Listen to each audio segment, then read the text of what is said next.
मेरे इस YouTube channel में जुड़ने के लिए बहुत बहुत स्वागत। आज का टॉपिक है सुपरपोजिशन थ्योरम। सुपरपोजिशन थ्योरम का सर्किट डायग्राम रिप्रेजेंट किया गया है।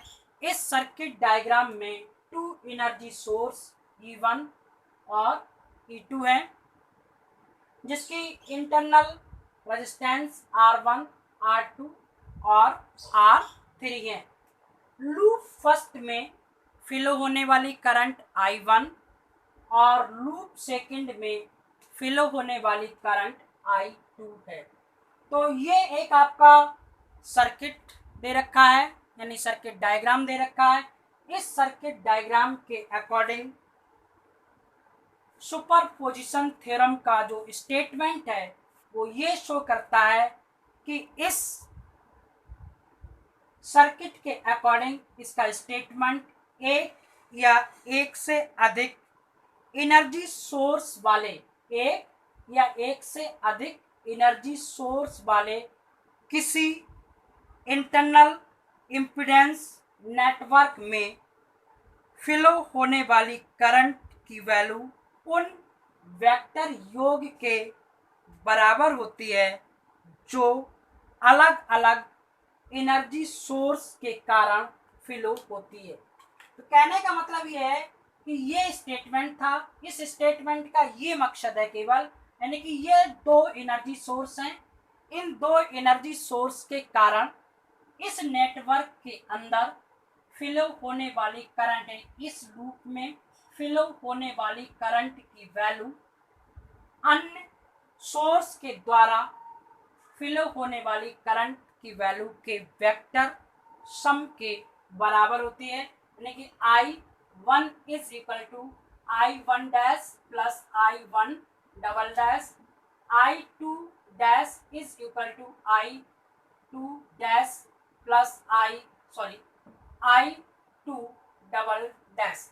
यानी कि इस सिंगल सोर्स में फ्लो होने वाली करंट I1 और इस सोर्स में के कारण फ्लो होने वाली करंट I2 का जो सम है, यानी उस वेक्टर सम के बराबर होगी जब किसी सिंगल एनर्जी सोर्स के कारण फ्लो होगी।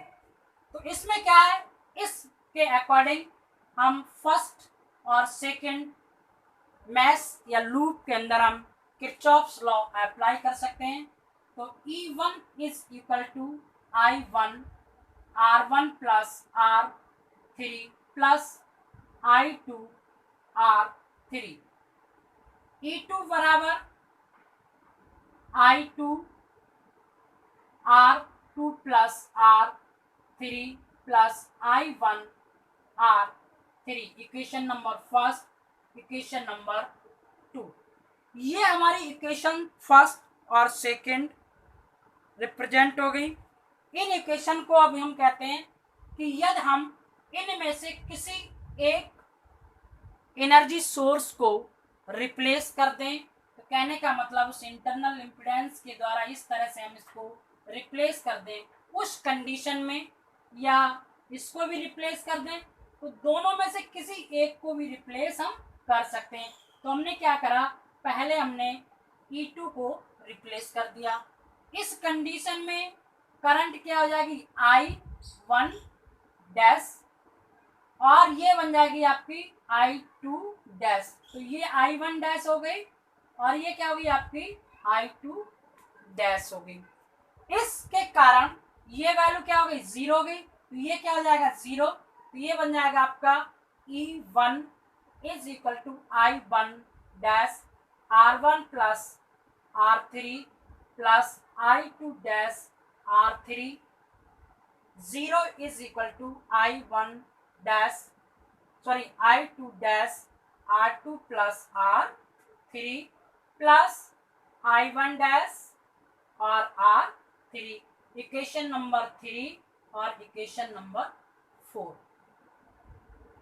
अगले स्टेप में हम क्या करेंगे बच्चों, अब सिमिलरली कर देंगे, यानी कि इस वाले को हम रिमूव कर देंगे और यहाँ पर हम ये E2 अप्लाई रहेगा। उस कंडीशन में जो करंट फिल होगी वो हमारी हो जाएगी I1 डबल डैश और I2 डबल डैश, तब हमारी इक्वेशन होगी 0 is equal to I1 double dash R1 plus R3 plus I2 double dash R3 और E2 is equal to I2 double dash R2 plus R3 plus I1 double dash R3। Equation number 5 और equation number 6। हमारे पास equation number 5 और equation number 6 हो गई। इन equations को हम क्या करेंगे, सॉल्व करेंगे। हमको क्या करना है, इक्वेशन नंबर 3 और equation number 5 adding equation 3 and equation 5, in equation को एडिंग कर देंगे तो E1 बराबर हो जाएगा आपका I1 dash plus I1 dash plus I1 double dash R1 plus R3 plus I2 dash plus I2 double dash और इंटू R3। Equation number 7। इस इक्वेशन की यानी कि 7 नंबर इक्वेशन और इक्वेशन नंबर 1 की यदि हम कंपेयरिंग कर दें तो देखिए R1 प्लस R3, यहाँ भी क्या है R1 प्लस R3 है, यहाँ क्या है बच्चों R3 है, तो यहाँ भी क्या हमारा R3 है, ये क्या हमारा E1 है, यहाँ भी हमारा क्या है E1 है। अगर हम इसकी कंपेयरिंग कर दें इक्वेशन 1 एंड 7, उस कंडीशन में ये कंडीशन हमको प्राप्त हो जाएंगी, यानी I1 बराबर I1 dash plus I1 double dash, I2 बराबर हो जाएगा I2 dash plus I2 double dash. तो ये क्या है आपकी सुपरपोजिशन थ्योरम है। अगर हम बच्चों इक्वेशन नंबर 4 और 6 को ऐड कर दें और एडिंग करने के बाद क्या इक्वेशन नंबर 2 से हम कंपेयर कर दें, फिर भी हमको क्या वही वैल्यू मिलेगी जो हमको मिल चुकी है। तो इस तरीके से हम सुपरपोजिशन थ्योरम को एक्सप्लेन कर सकते हैं। तो सीधे सीधे कहने का मतलब है 1 या 1 से अधिक एनर्जी सोर्स या इंटरनल रेजिस्टेंस के कारण किसी सर्किट में फ्लो होने वाली करंट की वैल्यू का वेक्टर योग, यानी कि इस मैच यानी फर्स्ट मैच के लिए वेक्टर का योग उस सर्किट में के लूप में फ्लो होने वाली करंट के बराबर होती है। तो ये हमारी थी सुपरपोजिशन थ्योरम्स, और अब हम इस थ्योरम से रिलेटेड कुछ न्यूमेरिकल्स को एक्सप्लेन करेंगे। तो न्यूमेरिकल देखिए बच्चों, ये एक आपको सर्किट रिप्रेजेंट किया गया या सर्किट डायग्राम हमको गिवन है क्वेश्चन में। ये क्वेश्चन में एक सर्किट डायग्राम है जिसमें एक बैटरी लगी हुई है E1, ये आपका 10 वोल्ट है यानी E1 है ये आपका R1 2 ओम दे रखा है, ये R1 और ये आपका R2 दे रखा है, ये आपको R3 दे रखा है, ये आपको E2 दे रखा है। तो ये सुपरपोजिशन थ्योरम की हेल्प से इस प्रॉब्लम को हम सॉल्व करेंगे, और इस प्रॉब्लम में हमसे C और D ब्रांच में करंट की वैल्यू हमसे फाइंड करा रहा है, यानी कि हमसे पूछ रहा है कि इस ब्रांच में करंट की वैल्यू क्या होगी। तो देखिए बच्चों, आप जानते हैं कि जो हमने अभी सुपरपोजिशन थ्योरम को हमने एक्सप्लेन किया था, उस थ्योरम में मैंने ये कहा था कि हम सबसे पहले किसी एक एनर्जी सोर्स को रिमूव करते हैं या हटाते हैं, तब हम करंट की वैल्यू फाइंड करते हैं, उसके बाद हम दूसरे को हटाते हैं। तो इस कंडीशन से हमको करंट फ्लो की वैल्यू हमको फाइंड होती है। इसमें इसमें फ्लो होने वाली करंट I1 और इसमें फ्लो होने वाली करंट I2 है। ये लूप फर्स्ट है, ये आपका लूप सेकंड है। तो ये सुपरपोजिशन थ्योरम के अकॉर्डिंग अब हम इसको सॉल्व करने जा रहे हैं। तो सॉल्व करने के लिए देखिए क्या करना होगा, इस सर्किट में हमको परिवर्तन करना होगा। तो सबसे पहले हम क्या करेंगे, इस एनर्जी सोर्स को हम डिस्कनेक्ट करेंगे या रिमूव करेंगे। उस कंडीशन में यानी कि इस 5 वोल्ट की जो बैटरी थी उस बैटरी को हमने हटा दिया। अब उस कंडीशन में फ्लो होने वाली करंट की वैल्यू I1 डैश और I2 डैश हो जाती है। अब क्या करना है, हमको रेजिस्टेंस की वैल्यू फाइंड करनी है। तो रेजिस्टेंस की वैल्यू फाइंड करने के लिए देखिए बच्चों, ये क्या है आपका CDFE, ये दोनों भुजाएं इस तरह से देखने से आपको क्या लग रहे हैं, ये दोनों रेजिस्टेंस पैरेलल पोजीशन में आ गए। यहां से यहां इसको मोड़ के ले आए तो क्या हो जाएगा, ये पैरेलल पोजीशन में आ जाएगा। ये क्या है रेजिस्टेंस, ये इसको इस तरह से कर दें तो ये क्या हो जाएगा, इन दोनों के सीरीज में होगा। तो R1 क्या होगा, सीरीज में होगा, R2 और R3 आपके क्या होंगे, पैरेलल पोजीशन में होंगे। तो रेजिस्टेंस R बराबर R1 plus R2 parallel R3, ये कंडीशन हम अप्लाई कर सकते हैं। R is equal to R1 क्या दे रखा है 2 प्लस R1 क्या हमारे पास 2 है और R2 क्या हमारे पास 3 पैरेलल आपका 1, यानी कि R2 आपका 3 दे रखा है, R1 आपका क्या दे रखा है 2 और R3 दे रखा है आपको 1। तो R1 की वैल्यू रख दी, R2 की वैल्यू रख दी, R3 की वैल्यू रख दी। ये क्या है, दोनों पैरेलल पोजीशन में। तो R is equal to 2 plus 3 into 1, 3 plus 1 solve करेंगे। R is equal to 2 plus 3/4, R is equal to 8 plus 3 divide by 4। तो ये R इज इक्वल टू हो जाएगा आपका 11/4। तो ये रेजिस्टेंस R की वैल्यू मिल गई, जो हमारा इक्विवेलेंट रेजिस्टेंस है। अब हमको करंट I की वैल्यू फाइंड करनी है। तो देखिए बच्चों, करंट I1 डैश ये करंट है, तो V इज इक्वल टू क्या होता है IR, तो I बराबर क्या होता है B/R, I बराबर क्या होता है B/R। V क्या है 10, R क्या है हमारे पास 11/4। तो I1 dash is equal to 10 into 4/11, I1 dash is equal to 40/11 ampere. तो यहाँ पर हमको करंट की जो वैल्यू मिल गई I1 डैश जो हमको प्राप्त हुआ वो 14/11 प्राप्त हुआ। ये करंट हमको मिल गई बच्चों। अब हमको क्या करना है, इस करंट का डिवाइडेशन करना है। डिवाइडेशन का मतलब क्या है, इधर आने वाली करंट और इधर जाने वाली करंट की वैल्यू फाइंड करनी है। देखिए बच्चों, करना क्या है हमको,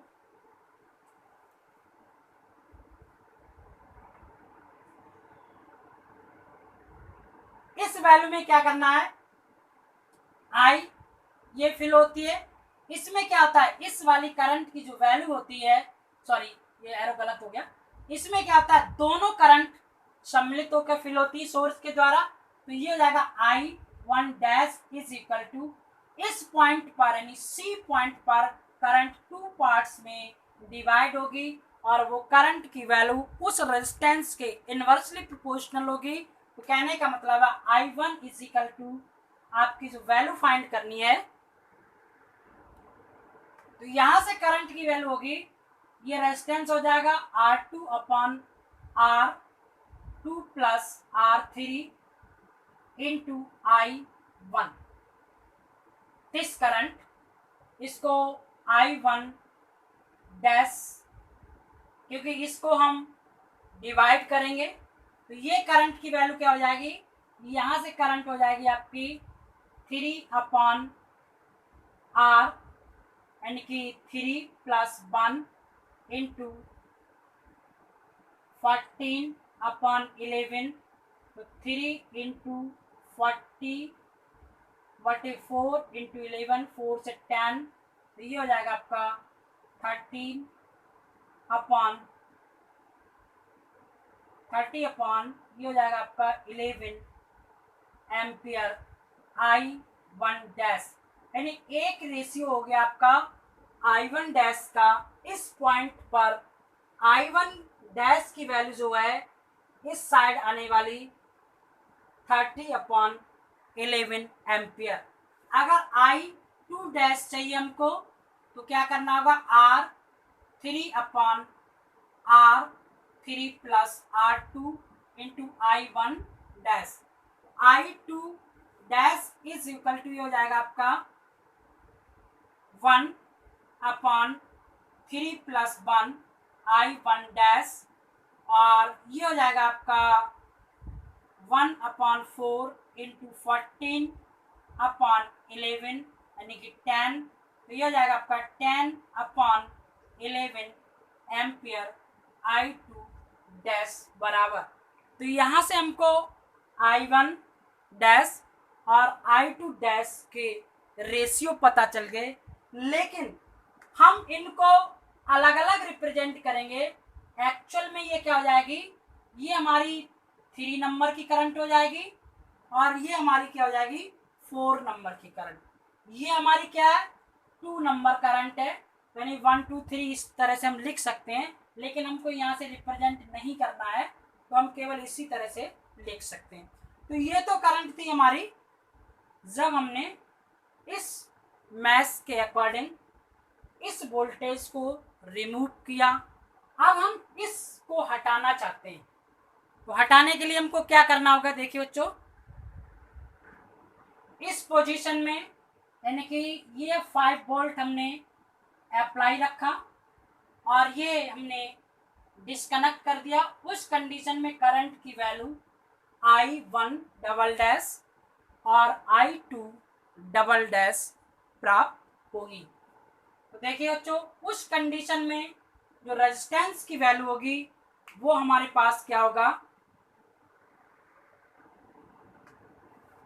अब देखिए इस पोजीशन में रेजिस्टेंस R बराबर ये क्या आ जाएगा R2 plus R1 parallel R3। R1 parallel क्या हो जाएगा R3, R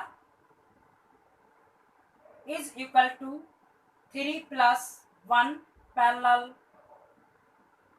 2, तो ये हो जाएगा आपका R is equal to 3 plus 1 into 2 divide by 1 plus 3, यानी कि 3 प्लस 2 अपॉन 3, यानी कि 11 upon 3 R is equal to, यानी इतना रेजिस्टेंस होगा इस कंडीशन में।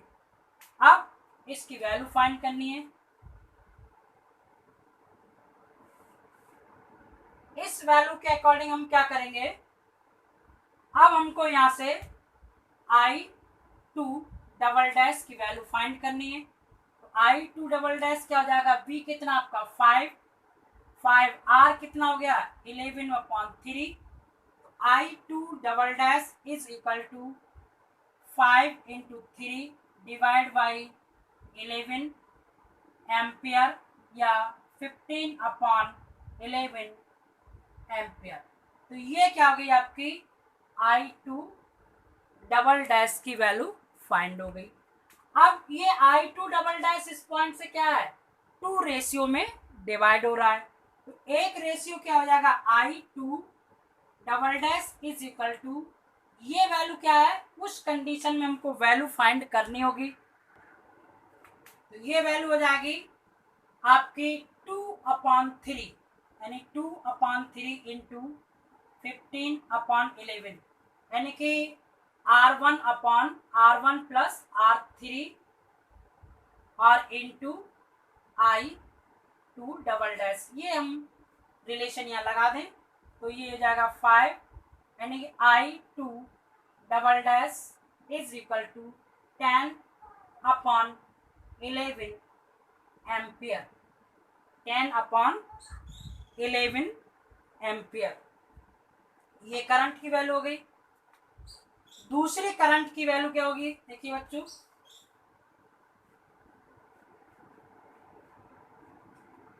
I1 double dash is equal to 15/11 into 1/3, ये रेजिस्टेंस हो जाएगा तो 3 यानी 5, I1 double dash is equal to 5/11 ampere. अब हमारे पास C और D ब्रांच में हमको करंट की वैल्यू फाइंड करनी है। तो करंट की वैल्यू क्या हो जाएगी, I is equal to I1 dash plus I1 double dash. तो उसके वैल्यू क्या होगी, यानी यहां फिल होने वाली करंट I1, तो ये हो जाएगा I2 I1 dash plus I2 double dash is equal to 13/11 plus 10/11 I, ये C पॉइंट लिख ले रहे हैं या C लिख रहे हैं, IC में ICD लिख दे रहे हैं, ICD में फिल होने वाली करंट की वैल्यू हो जाएगी आपकी 14/11 एम्पियर ICD बराबर। तो ये क्या है आपकी इस भुजा में फिलो होने वाली करंट की वैल्यू होगी। अगर हमको A और C भुजा में करंट की वैल्यू फाइंड करनी है, AC बराबर हो जाएगा I1 dash minus I1 double dash. ICE की वैल्यू अगर फाइंड करनी है हमको, I2 dash minus I2 double dash. तो यहाँ से इनकी वैल्यू हम जो हमने सॉल्व करी है वहाँ से लगा सकते हैं। तो इस कंडीशन में इन आर्म से हम करंट की वैल्यू फाइंड कर सकते हैं। बच्चों, यदि आपको हमारी वीडियो पसंद आए तो हमारे चैनल को सब्सक्राइब करें और सब्सक्राइब करने के साथ आप बेल आइकॉन को प्रेस करें, जिससे हम न्यू वीडियो यदि हम डाउनलोड करें तो उसका आपको नोटिफिकेशन प्राप्त हो सके।